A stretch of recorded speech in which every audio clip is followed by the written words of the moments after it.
আল্লাহর হাবিব বলেন, তোমরা জানো মজলুমের বদদুয়া, মজলুমের চোখের পানি আর আল্লাহর কবুলের মধ্যে কোনো পর্দা থাকে না, এটারে ভয় করো তোমরা।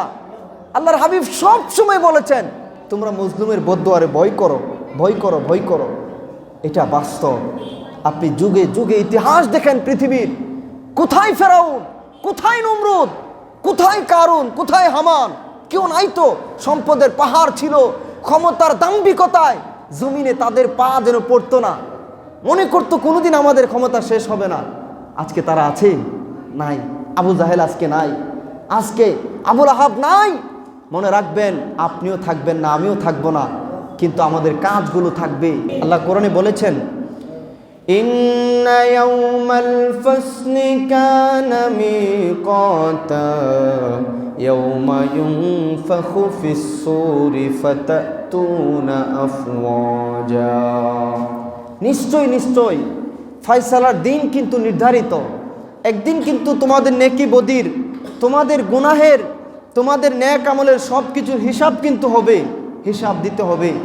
এই দিনটা নির্ধারিত, কিয়ামত নির্ধারিত, মৃত্যুর দিন নির্ধারিত। ইয়াউমা ইউনফাখু ফিস-সূরি ফাতাতুনা আফওয়াজা ওয়া ফুতিহাতিস সামাউ ফাকানাত আবওয়াবা ওয়া সুয়িরাতিল জিবালু ফাকানাত সারাবা। আহারে, একদিন এই পাহাড়গুলো ভেঙে যাবে, একদিন আকাশ বাতাস, এই আকাশ বিদীর্ণ হয়ে যাবে। একদিন যখন আল্লাহ ডাক দিবে, মানুষ দোলে দোলে, ফাতাতুনা আফওয়াজা, দোলে দোলে উঠবে, দোলে দোলে উঠবে।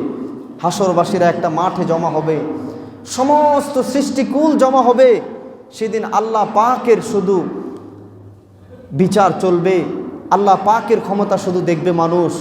এই জন্য আল্লাহ কোরআনে বলেছেন, আলাইসাল্লাহু বিআহকামিল হাকিমিন,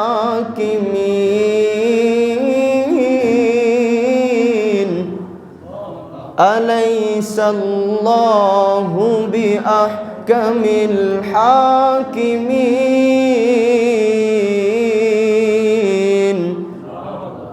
আহকামুল হাকিমিন, দুনিয়ার সমস্ত রাজা বাদশাহ, দুনিয়ার সমস্ত ক্ষমতাশীলরা সেদিন থর থর করে কাঁপবে, নাফসি নাফসি, আমার জান, আমার জান। আহারে, না জানি আমি বাম হাতে আমলনামা পাই, আমি ডান হাতে আমলনামা পাই কি না জানি না আল্লাহ। সেদিন নাফসি নাফসি, আমার জান, আমার আমল বলে কাঁদবে। সেদিন বাহাদুরি, ক্ষমতা, রাজত্ব চলবে একজনের চিৎকার দিয়ে। বলুন তিনি কে? আমাদের দয়াল মাবুদ আল্লাহ রব্বুল আলামিন। সেদিন মানুষ যখন দলে দলে উঠবে, হাদিস অনুযায়ী হাসরবাসীরা যখন জমা থাকবে, একদল মানুষ আসবে যাদের হাতও নাই, পাও নাই। হাসরের মাঠে উঠতেছে হাত ছাড়া, পা ছাড়া। হাসরের মাঠে গড়ায়া গড়ায় উঠতেছে, গড়ায়া গড়ায় উঠতেছে, ভয়ানক চিৎকার করতেছে। হাসরবাসীরা ভয়ে পালাইতে চাইবে একদিকে। যখন দৌড়ায় পালাইতে চাইবে, গায়েব থেকে আওয়াজ আসবে, হাসরবাসীরা তোমরা পালায় যাইও না, তোমরা মনে করিও না এটা কি অন্য কোনো জন্তু জমিনে উঠে হাসরে উঠে আসছে নাকি। আল্লাহ তো বলছে শুধু মানুষ আর জিনের হিসাব হবে। এটা আবার কোন প্রাণী? না, এটা তোমাদেরই কারো ভাই, তোমাদেরই কারো বন্ধু, তোমাদেরই কারো বাপ চাচা। এটা হলো ওই দল, দুনিয়ার জালেম সম্প্রদায়। এটা হলো দুনিয়ার জালেম সম্প্রদায়। কোরআনে আমি বারবার নিষেধ করেছি, আমি জালেমকে ঘৃণা করি, জালেমকে পছন্দ করি না। হাদিসে বারবার আল্লাহর হাবিব বলেছেন, ইরহামু মান ফিল আরদি ইয়ারহামকুম মান ফিস সামা। শুধু নামের আগে হাজি লিখলে আল্লাহকে পাওয়া যায় না, শুধু কপালে দাগ ফালিয়ে নামাজ পড়লে আল্লাহকে পাওয়া যায় না। আল্লাহ শুধু আমল দেখেন না, আল্লাহ শুধু দুনিয়ার সম্পদ দেখেন না, নাম দাম দেখেন না, উঁচু নিচু দেখেন না, সব তো আল্লাহর বান্দা। আল্লাহ দেখে কলব, আল্লাহ দেখে আপনার অন্তরটা কত পবিত্র। আল্লাহর হাবিব বলেছেন, জমিনের মানুষের প্রতি তুমি সদয় হও, আসমানওয়ালা তোমার প্রতি সদয় হবে। জমিনের মানুষের প্রতি জুলুম করিও না, রহম করো। তুমি জমিনের মানুষের প্রতি জুলুম করিও না, রহম করো, আসমানওয়ালা তোমার উপর রহম করবে। ইরহামু মান ফিল আরদি ইয়ারহামকুম মান ফিস সামা। এটা একবারে আউয়ালিয়তের হাদিস। নবীর সমস্ত আহলে বায়াত এই হাদিসটা বর্ণনা করেছেন। আপনার এত মর্যাদাপূর্ণ, এত গুরুত্বপূর্ণ একটা হাদিস এটা, সুবহানাল্লাহ বিহামদিহি। আর আপনি আল্লাহর হাবিবের গোটা জিন্দেগিতে পাবেন। আমাদের নবীজির বিবিরা, আমাদের মারা বলতো, যেদিন আল্লাহর হাবিবের উপর ওহী নাজিল হয়েছে সেদিনই বিবিরা বলেছেন, হুজুর আপনি ভয় পাবেন না, আল্লাহ আপনাকে অপমানিত করবে না, কারণ আপনি মানুষকে জুলুম করেন না, আপনি গরিবের দুস্থদের বোঝা বহন করেন, আপনি অসহায়ের পাশে গিয়ে দাঁড়ান। আপনার স্বভাব এটা, আপনি সদয় মানুষের প্রতি। অর্থাৎ আল্লাহর হাবিবকে পেতে হলে, আল্লাহকে পেতে হলে এই কল্পটার আলোকিত করতে হবে। উপরে শুধু সাবান দিয়ে ঘষলে লাভ হবে না, চেহারা সুন্দর করলে কোনো লাভ হবে না যদি ভিতর আলোকিত না থাকে। আপনার ভিতর যত আলোকিত, আপনি আল্লাহর তত প্রিয় হবেন, আপনি আল্লাহর হাবিবের তত প্রিয় হবেন, তত নিকটবর্তী হবেন। বলেন সুবহানাল্লাহ। একদল উঠবে, হাত নাই পা নাই, পালাইতে চাইবে হাসরবাসীরা।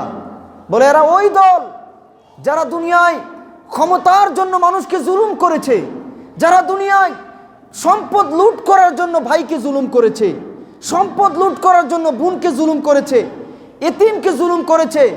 কিছু গরিব মানুষ আছে, বিচার দেওয়ার জায়গা নাই, দুনিয়াতে বিচার নাই, আইন নাই, তারা নীরবে আল্লাহর কাছে কেঁদেছে, আল্লাহ তুমি না উত্তম বিচারক, আল্লাহ তুমি তো রহিম, তুমি রহমান, আল্লাহ তুমি আহকামুল হাকিমিন, আল্লাহ তোমার দরবারে বিচার দিলাম। আল্লাহ আমার চোখের পানি ছাড়া আমার কোনো সঙ্গী নাই, আমার ক্ষমতা নাই, আমার টাকা নাই, আমি বড় উকিল ধরব, বড় ক্ষমতাসীনদের কাছে যাব, কিন্তু আমি জুলুমের শিকার। আল্লাহ এই জালিমের বিরুদ্ধে আমি তোমার কোর্টে বিচার দাঁড় করালাম, তোমার কাছে আমি হাত বাড়াই দিছি, আমি গোলাম, তুমি মালিক।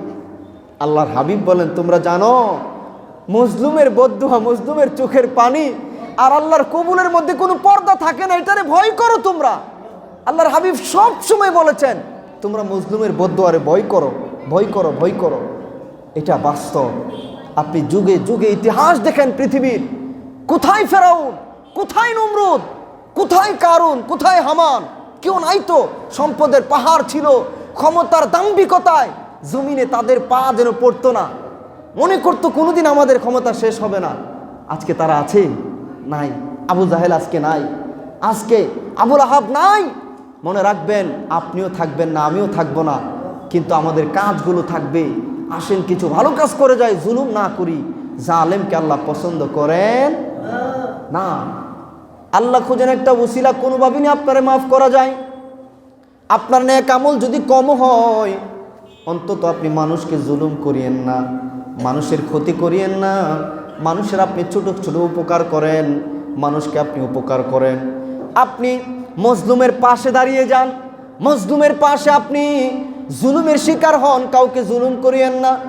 মানুষের বদদুয়া, মজলুমের বদদুয়া বড় কঠিন জিনিস, আপনারা বিশ্বাস করেন কিনা জানি না। আল্লাহর হাবিব বারবার বলেছেন, মজলুমের বদদুয়ারে ভয় করো। মজলুমের বদদুয়া, মজলুমের চোখের পানি, মজলুমের দুয়ার আল্লাহর কবুলের মধ্যে কোনো পর্দা থাকে না, আল্লাহ কবুল করে ফেলেন। এজন্য জালেমরা উঠবে, হাত নাই পা নাই, এমন চিৎকার করে করে হাসরের মাঠে গড়ায়া গড়ায়া গড়ায়া গড়ায় উঠবে। এটা হলো প্রাথমিক অবস্থা। এরপরে তাদের আমল নামার হিসাব হলে এরপরে তো আরো কঠিন শাস্তি তাদের জন্য অপেক্ষা করতেছে। আল্লাহ আমাদেরকে হেফাজত করুক, বলেন আমিন।